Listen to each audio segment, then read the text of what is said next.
It's time to take a look at one big thing for the Buffalo Bills this offseason, and it's, what do we do now? I don't want to oversimplify here, but you had Kansas City at home. You had a Kansas City team that was supposed to be a shell of the Kansas City teams we've seen year in and year out at home in Buffalo, in one of the wildest environments in all of sports. This was the Bills' chance, and they couldn't get it done. And now Buffalo's going to have to look in the mirror and figure out what has to change. They need help defensively. I think we all know that. They were paper thin at the linebacker position in the playoffs. Can't let that happen. Obviously, they've got defensive needs that they're going to have to address across the board. They're going to have to figure out how to keep Stephon Diggs happier throughout the course of this. Can they?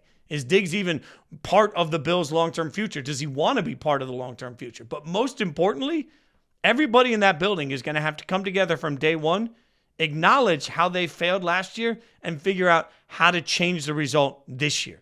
The Bills have been talented enough for multiple years. They've been well coached. They have a superstar quarterback that's absolutely played well enough for them to win multiple Super Bowls, and it hasn't come together.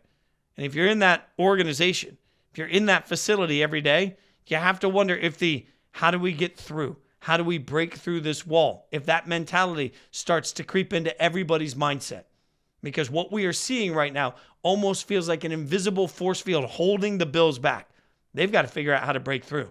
This isn't about anybody that's on the field. This isn't about anybody that's on the sideline. This is about the Bills looking into each other and figuring out how, as an organization, they can get done what they haven't been able to get done multiple years in a row.